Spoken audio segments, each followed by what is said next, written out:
Ang tanong ano yun? Ang negative ions po, yan po ay isang element na natatagpuan po sa mga fresh na lugar. Yan. Okay? Ano ang ginagawa ng negative ions? Nag-i-enhance ng quality ng oxygen. Kaya pag napunta kayo sa mga lugar na to, pansinin nyo, good mood kayo. Bakit? Kasi mataas ang negative ions dyan. Ang level ng oxygen dyan, mataas ang negative ions. Ang level ng oxygen dito, mababa. Bakit? Kasi mahina ang negative ions dito. Kasi hindi fresh na lugar ito. Yes. Ang tanong, sir, paano nagre-release ng negative ions yung eyewear mo? It is because of the stones. Pag nag-release po ng electrons or electricity, nako-convert niya po yung mga air on the area to become negative ion oxygen. Once na nag-release ng electrons, nako-convert niya po yun. So that's why, pag nagsuot po kayo ng eyewear, para po kayo nandito. Pansinin niyo po yung mga nakatira dito, malakas ang katawan. Nakita niyo yung demo kanina? Bakit instantly lumakas ang katawan niya? Bakit? Kasi mataas ang content ng negative ion na nare-receive niya kasi suot niya to.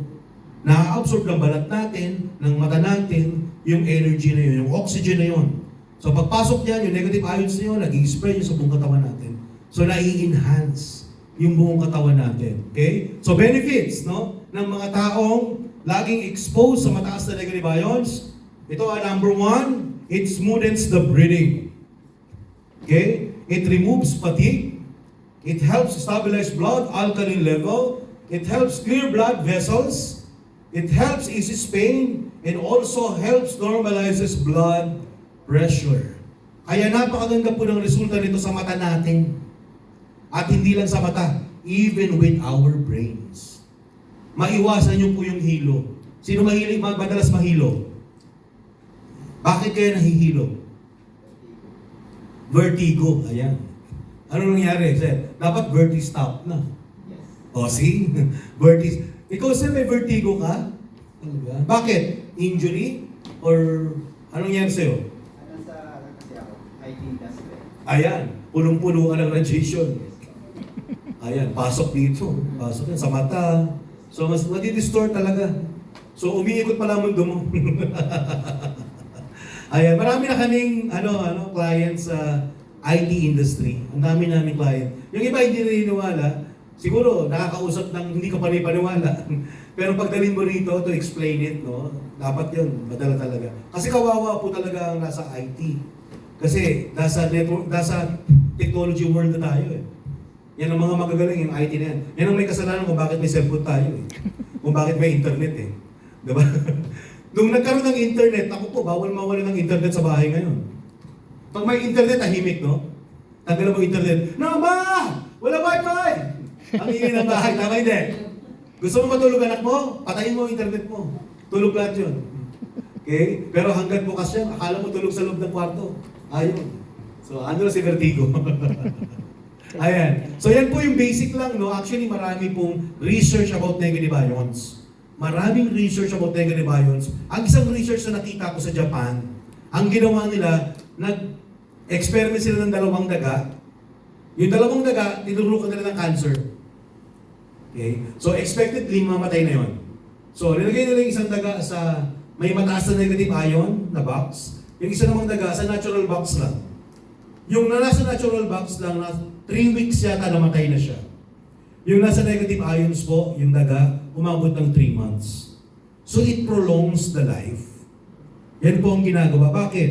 It helps our circulation. Tandaan niyo po, ang high blood is not about payat and mataba. It's about the vessels inside na barado. Eh bakit nagbara? Kasi maraming kinakain, hindi na natutunaw. Especially if you are diabetic. So that's why, importante po na mapaganda po natin yung circulation. Okay? So tulungan natin umikot siya. Okay? Dapat umiikot ang dugo at tubig sa ating katawan. Alright? So yan po ang tulong ng negative ions. Okay? So ano po ginagawa ng negative ions sa mata? Pagpasok po ng negative ions sa mata natin, sinusurround po niyan yung mata. At pag nasurround niya po yan, gumaganda po yung flow. Okay? Sabi nga natin, hindi natin siya nalilinis, di ba? Pero pag maganda ang flow ng tubig at dugo dyan sa mata natin, lumalabas po yung dumi palabas. May tubig po sa mata natin na 24 hours umiikot. Okay? From here going out. Okay? From here going out. Entering our vessels, exiting here, circulate mo siya 24 hours. Napakaliliit na ugat ang involved. Pag nagbara po yan, ayan na, glaucoma na. Tataas ang pressure. Masisira ang optic nerve natin. Okay? So gumaganda ang flow. Okay? Ng tubig natin at dugo sa mata natin. So gumaganda yung vision natin. As simple as that. Ganyan po ang ginagawa ng mata natin. Especially the negative ions. Ano naman ang ginagawa ng far infrared? Pinapaganda niya yung daanan ng oxygen and nutrients. Yung ugat niya, pinapaluwag, pinapaganda, pinapalambot. So nakakalusot. Ganun kagaling po. Kasi pag barado ugat mo, kahit mataas masyado negative ions, baka pumutok pa yan. So, ganda ng combination. Pagagandahin niya yung dadaanan, pinapalakas, pinapaganda niya yung quality ng dadaan. So, perfect combination. So, part na yun, pati vertigo. Okay? Kasi po, tandaan mo, yung mata at tenga, connected po yan. In the ear. Nandiyan siya sa loob, sa gitna. Okay? Po, nakalimutan ko lang yung tawag ng term dun eh. Anyways, so, yung lens natin, sabi ko nga libre lang, pero meron siyang codes for safety. Anti-UV, anti-Blu-ray, anti-EMD. Yung sinasabi kong heat radiation, yun. So it's also anti-radiation, no? Yung ating lens. Okay. Pakita ko sa inyo. Pag kayo gumagamit ng cellphone, laptop, tablets, yung mata natin, gumamit ka ng ion spec, okay? So kahit ma-expose ka po dito ng matagal, okay, hindi po siya tumatagos. Na-expose ka sa UV, no problem. You have ion spec. Hindi po siya tumatagos. Ayan. Tingnan mo yung danger ng UV. Labas kayo mamaya, bili kayo nito. Test nyo yung UV. Ganun kalakas. So nakikita nyo rito. Kaya delikado po ang UV pag tumatama sa mata. Kaya karamihang sira ang mata, mga farmers, mga drivers, electric tricycle drivers, mga seaman. Yan po, kasi po expose sila direct. Ang delikado pa yung tumama sa ilaw sa tubig, yung sunlight, naku po, delikado po sa mata yun. Mas lalong tumalakas ang init. Okay? So yan po, ang lens po natin, walang grado. Eh sir, paano pag may grado mata ko? Patong mo. Pwede mong ipatong. Eh sir, ayoko namang ipatong, ang pangit ang tingnan. Bakit apat yung mata ko? Eh, gawin mo, tanggalin mo yung lens, palitan mo ng reading glass. Pwede naman. Pwede naman po yun. Anyway, ang binibenta naman natin, frame. Yung frame actually, sapat na yun. Linagyan lang ng extra feature sa lens. Kasi sabi nila, yung invention ni Dr. Sun, yung mga eyewears niya nung una, nung hindi pa sila nag-meet ni Sir Anthony, walang anti-UV, anti-Blu-ray. Ano sabi ni Dr. Sun? Yung frame kasi sapat na. Nung nagkita sila ni Dr. Anthony Chin, sabi ni Dr. Anthony Chin, ba't naman papapasukin mo pa? Hindi i-prevent na natin, di mas mabilis yung recovery. Gets nyo? So that's why, ang ganda ng combination nila. Nagkasundo sila ba? So yung lens, libre lang talaga yan. Yung frame lang talaga binayaran natin dito. Alright? So yun po. Any questions so far? Yes, ma'am. Paano po yung 900? And sa mga certificates, we have also FDA in the Philippines, no? We are approved as medical device. Alright? Also, we have clinical test report for 2 years. Na-test po tayo for 2 years. At tayo po ay certified as medical device by Taipei Medical Center. Okay. Also, insurance, QBE, we have 6.5 million pesos of guarantee or warranty. Sa paanong paraan po? Pag nawala ang negative ions, you can claim up to 6.5 million pesos. Kasi lifetime po ito. Lifetime. Alright? Yan po. Ano pa? Yan. Testimonies. Astigmatism. Sino may astigmatism dito? Ayan. Ito po, 12 years na may astigmatism. 6 months lang po ginamit yung ion spec. Ayan. Wala na po siyang astigmatism na yan. Okay? Astigmatism, ano yan eh?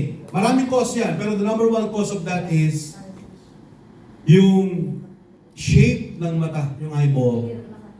Sometimes nagiging oblong. Okay? Lateral and vertical. Dalawa yun eh. Sometimes vertical, yung mata mo, okay, gumaganon. Minsan naman gumaganon. So it can cause astigmatism. Okay? Okay. 450 ang grado. Ito yung mga testimonies na to. Ito po yung mga na-encounter namin. Right? So after 10 days, nakakapag-drive ng kotse without progressive eyewear. Okay? Ito po, namamaga ang mata. Gumamit ng eyewear natin because of the nano silver, yung pamamaga po, nawala po. Okay? Without medication. Cataract. Tingnan yung cataract, no? Laki. Caused by hindi magandang circulation, mabagal na circulation. So lumalaki ang cataract. After 2 weeks, tingnan niyo po. Almost 50% ng cataract nawala. 10 to 12 hours, suotin po ninyo. Okay? Pterygium. Ito po yung pinkish flesh na nasa white ng mata natin. Nabubuo po yan if you are always exposed to sunlight and dust. Yan, dust and smoke. Kapag tinatamaan lagi kayo ng mga ganon, pwede pong mamuupo yan sa mata ninyo. At dito, 5 days, 3 days, nawala po yung pterygium. Okay, kasi inalo po yun eh, inooperahan. Inooperahan ng doktor. Kinakayod. Ang masakit, bumabalik. Kasi andyan pa rin yung araw. Andyan pa rin yung alikabok, tsaka usok. Delikado yan. Okay. So yan po. Po yan, 2019 yung bata. Walang tubig. But after a few minutes na ginamit yung eye spec, yan po yung mata, oh. Yung luha at muta, tulo ng tulo sa mata.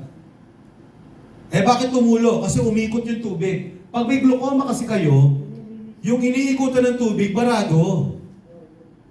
Okay? So ano nangyari? Dahil umikot yung tubig, lumalabas yung dumi. Ayan na, oh. Tingnan niyo po after 4 months. Palakpakan niyo naman. Yung mata ng bata.